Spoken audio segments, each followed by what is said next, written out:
Ça fait bien trop longtemps que je veux aborder ce sujet-là avec vous. J'ai bien conscience que ça ne va peut-être pas intéresser l'ensemble de la communauté. Et je vous rassure, la chaîne n'est pas en train de se transformer en une chaîne de multijeux pour ceux qui sont des mordus de Warhammer 40 000. Mais laissez-moi juste quelques minutes, surtout si vous avez cliqué sur cette vidéo. Maintenant que vous êtes là, restez là. Laissez-moi quelques minutes pour vous parler et vous convaincre que Marvel Crisis Protocol est un jeu incroyable. C'est carrément incroyable, mec.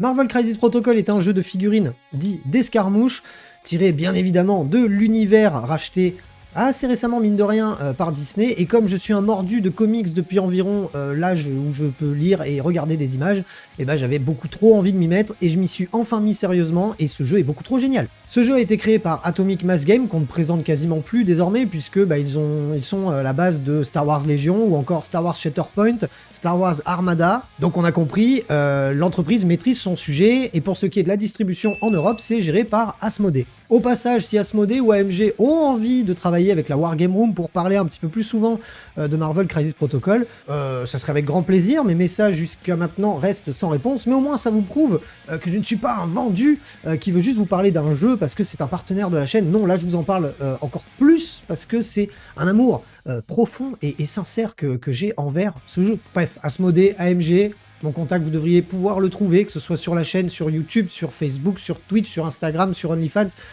Je suis partout.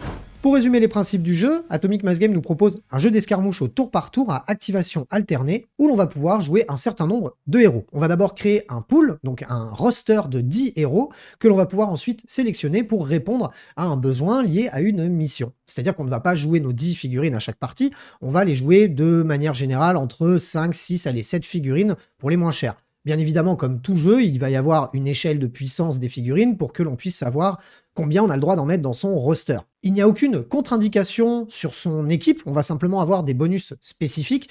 Les alliances les plus improbables sont largement faisables, on pourra très bien jouer un Thanos avec un Iron Man. Maintenant, certains bonus et certaines capacités ne pourront s'activer que sur l'un, que sur l'autre. Bref, ça c'est un peu plus dans les détails, mais pour vous dire qu'en gros, on n'est absolument pas limité dans ce jeu, hormis en termes de points, puisqu'on va jouer des missions qui nécessitent un certain nombre de points sur la table, et donc on va sélectionner des figurines en fonction. C'est pour ça qu'on a une certaine limitation. En tout cas, dans ce qui est de constituer son équipe, on n'a vraiment aucune limite, et d'ailleurs même dans les comics, on a souvent vu des alliances complètement improbables pour pouvoir détruire ou du moins faire face à certains ennemis qui étaient beaucoup trop forts.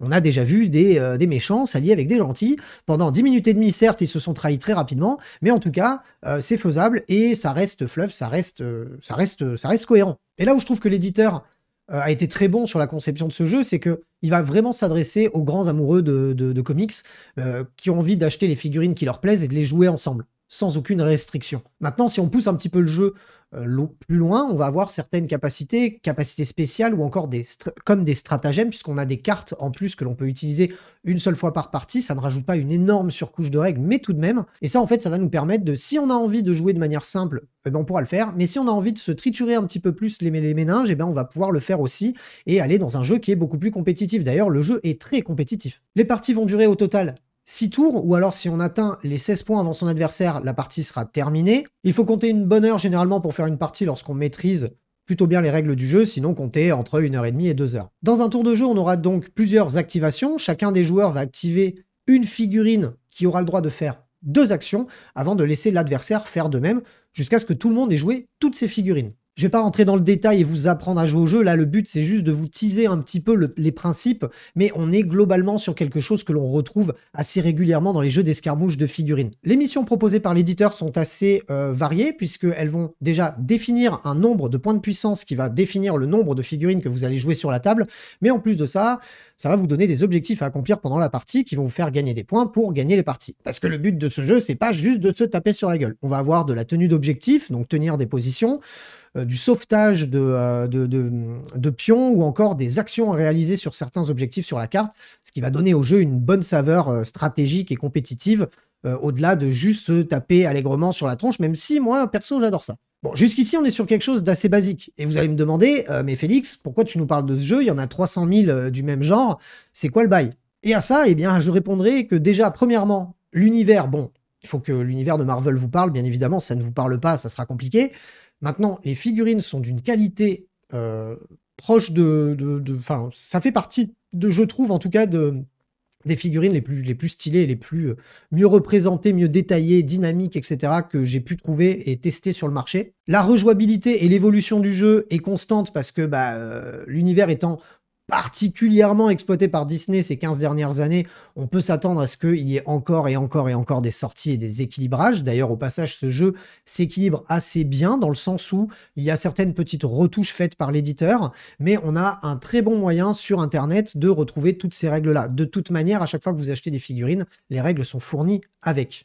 Et au niveau du background, les gars, les comics, on en écrit depuis les années 30, donc depuis bientôt 100 ans. Je vous laisse imaginer les possibilités infinies de ce jeu à se renouveler. Et côté règles, le livre ne tient que 20 pages. Quand on joue par exemple à Infinity, où il y a quand même vraiment beaucoup de choses à assimiler, eh bien sur Marvel Crisis Protocol, on a simplement un bouquin de règles, enfin un livret de règles d'une vingtaine de pages. Et hormis se rappeler de certains effets spéciaux, de certaines capacités, ça va être assez fluide à comprendre. Les réglettes sont beaucoup plus faciles à lire que lorsqu'on utilise un mètre ou en escarmouche avec 40K ou ce genre de choses. Là, on est sur quelque chose de beaucoup plus fluide. Et pour le suivi des règles, des évolutions et des rééquilibrages, eh bien, la communauté a super bien bossé puisque vous pouvez retrouver un site que je conseille qui s'appelle Jarvis Protocol qui vous propose en fait tout le contenu du jeu trouvable avec une recherche par mots-clés qui est ultra simple, qui vous permet d'avoir accès à toutes les fiches des personnages, que ce soit une application sur le téléphone ou encore sur l'ordinateur. Moi, perso, j'utilise même plus les cartes données par l'éditeur, parce qu'en fait, l'application est encore plus pratique. Maintenant, à souligner que, quoi qu'il arrive, l'éditeur, les règles du jeu, en tout cas les règles de chaque figurine et tout ce qui est cartes liées à certaines capacités, eh bien, c'est fourni à l'intérieur des boîtes de figurines. Vous n'avez pas de livre de règles à acheter, de codex ou de supplément de règles. Et ça, je trouve que pour un jeu d'escarmouche qu'on a envie peut-être de jouer peut-être moins régulièrement, plus un jeu d'apéro, eh ben c'est bien de pas toutes les 2 secondes avoir à se remettre à jour pour pouvoir savoir comment on joue au jeu. Et si mon amour des comics m'a poussé à aller vers ce jeu, pour y rester, eh bien j'ai dû avoir quelques petits détails, quelques petites choses qui font que pour moi, il est unique, il est très cinématique. Dans le sens où on a des capacités que l'on va pouvoir activer qui vont nous rappeler des scènes mythiques de films ou de comics qui vont vraiment nous permettre de nous plonger en immersion sur la table. Ne serait-ce que, par exemple, un Colossus qui va pouvoir balancer Wolverine sur les ennemis, ou encore Iron Man et Thor qui vont pouvoir balancer la sauce sur Captain America. Elle était bizarre celle-là quand même, hein. Elle était un peu bizarre. Ou encore Thor et Iron Man qui vont pouvoir utiliser le bouclier de Captain America comme ustensile de ricochet pour tirer sur plusieurs cibles. Le jeu est ultra cinématique, c'est trop bien, ça fait trop plaisir. Et en plus de ça, la petite cerise sur le gâteau, ce qui fait que je l'ai trouvé vraiment incroyable ce jeu, c'est que les décors sont destructibles. On peut prendre les décors et les balancer sur son adversaire. Ça va du panneau de stop au feu rouge en passant par la poubelle, la voiture, l'immeuble. Certaines figurines peuvent le faire. Et ça, je trouve ça génial. Vraiment, ça. Et on peut même d'ailleurs jeter même les personnages les uns sur les autres. J'ai l'impression que l'éditeur a pensé à tous les petits trucs cool que l'on voit, que ce soit dans les comics ou dans les films. Et ils sont dans le jeu et je trouve que c'est une réelle force. Et c'est ce qui fait que je suis resté dans ce jeu et que j'adore ce jeu plus qu'un autre. En termes d'accessibilité, tout dépend de votre manière de consommer le hobby, mais en tout cas, pour démarrer, je trouve que le jeu est très accessible. Sur les sites qui vont bien, comme par exemple MyBPlace, vous pouvez trouver la boîte de base à une centaine d'euros, dans laquelle vous avez vraiment toutes les règles et les tokens et tout ce qui est nécessaire pour jouer au jeu, des décors ainsi que 10 figurines. Hormis un tapis de jeu ou un coin de table, vous avez besoin de rien d'autre pour commencer le jeu. Il faut savoir qu'en plus, les figurines fournies dans la boîte de base sont plutôt intéressantes en termes de capacité. Et pour les gros mordus du jeu, eh bien à l'heure actuelle, on est sur, je crois, éventuellement quelque chose comme 250 figurines sorties. Et il y en a plein d'autres qui arrivent, il y en a quasiment qui sortent tous les mois. Donc si vous êtes un grand collectionneur, il vous faudra soit vous armer de patience, soit lâcher un petit PEL pour tout acquérir. Mais je pense pas que ça soit la manière la plus saine de consommer notre hobby de manière générale, et encore moins sur un jeu comme Marvel Crisis Protocol. On va avoir tendance peut-être dans un premier temps à vouloir se faire une team. Moi j'adore Spider-Man, donc j'avais acheté tous les Spider-Man. Après j'ai acheté tous les ennemis de Spider-Man. Et là récemment j'ai acheté tous les X-Men parce que j'adore les X-Men. Et voilà, et ainsi de suite. Et c'est comme ça qu'on va pouvoir se faire une collection sans pour autant y lâcher un rein. Avec tout de même un petit point négatif puisque certaines entrées qui datent maintenant des premières éditions du jeu sont de plus en plus difficiles à trouver parce qu'elles ne sont même plus éditées par Atomic Mass Game. Ça, je suis un petit peu dans le seum vis-à-vis de ça. Maintenant, je les trouve sur eBay, donc c'est pas très grave.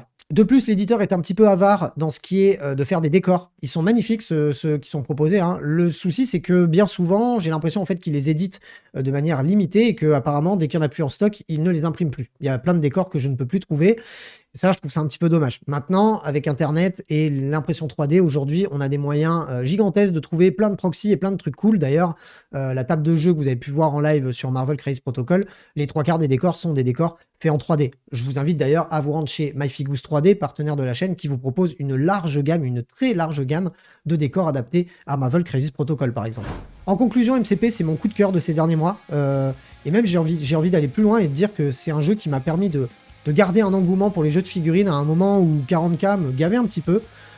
Et en fait, ça m'a redonné goût parce que parfois, le fait de faire autre chose vous permet de revenir à la chose principale que vous aimez faire et de l'apprécier encore plus. Je ne peux que vous conseiller de démarrer ce jeu si vous avez envie de changer un petit peu d'air ou de faire un jeu apéro sympa avec vos potes. Franchement, vous allez kiffer.